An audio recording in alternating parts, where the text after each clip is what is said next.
Bonjour.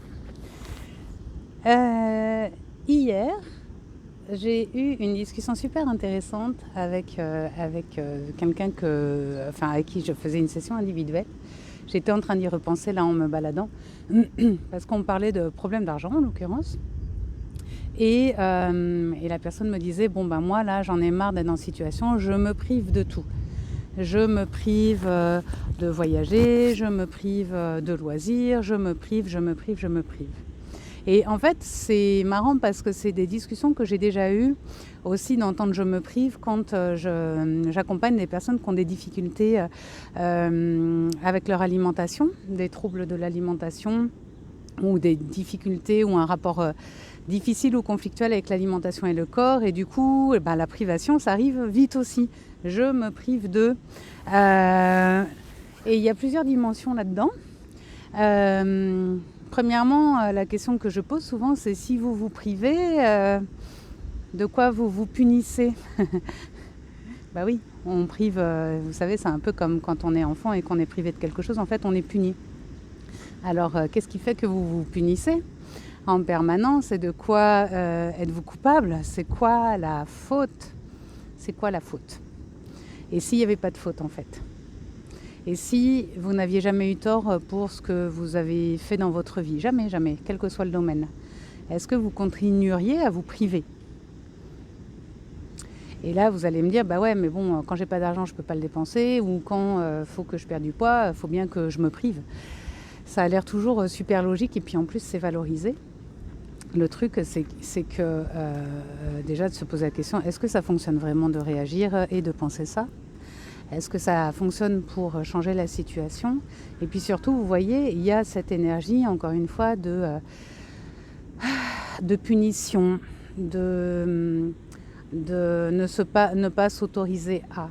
Alors qu'on peut faire tout à fait la même chose en ayant des points de vue complètement différents. Par exemple, je peux choisir de ne pas acheter telle chose et ne pas faire un chèque en blanc à quelqu'un parce que j'ai pas envie d'en assumer les conséquences, d'avoir des agios ou que le chèque soit pas payé, etc. Donc là, du coup, c'est un choix et c'est un choix qui est reporté. Donc, qu'est-ce que j'ai vraiment envie là? Est-ce que quand je fais ce choix-là, tous les choix ont des conséquences? Et à ce moment-là, de voir, ok, je fais le choix de ne pas assumer les conséquences en découvert, par exemple. Enfin, c'est pour illustrer. Hein. Donc, c'est juste déjà de voir. Et si vous n'utilisiez plus ni l'argent, ni les enjeux liés au corps, à l'apparence corporelle, à la nourriture, ni le temps, ni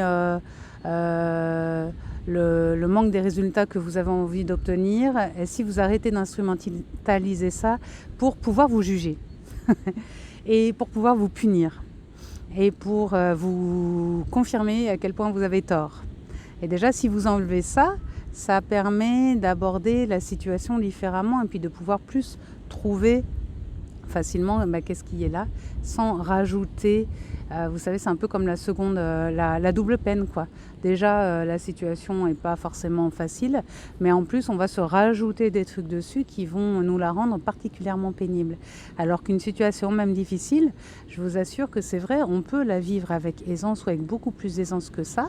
C'est intense, c'est pas facile, mais c'est pas obligé de rajouter des couches d'auto-flagellation, de jugement sur soi, sur la situation, et vous pouvez arrêter de vous punir de vous retrouver dans cette situation-là. Hein, comme si c'était de votre faute, comme si en en faisant plus de ce qui ne fonctionne pas, puisque si ça fonctionnait, vous n'en seriez pas là, vous auriez dû en faire encore plus, alors que ça ne fonctionne pas, et là, vous auriez été non punissable. Donc, quoi d'autre est possible que de se priver, de se punir, de se pousser? J'ai déjà fait une autre vidéo là-dessus, si vous avez envie de la voir, allez voir sur ma chaîne YouTube, parce que c'est vraiment ce truc-là qui revient souvent et dans plein de domaines de notre vie. Là, hier, c'était l'argent, je vous dis, sur le poids, sur le travail, etc.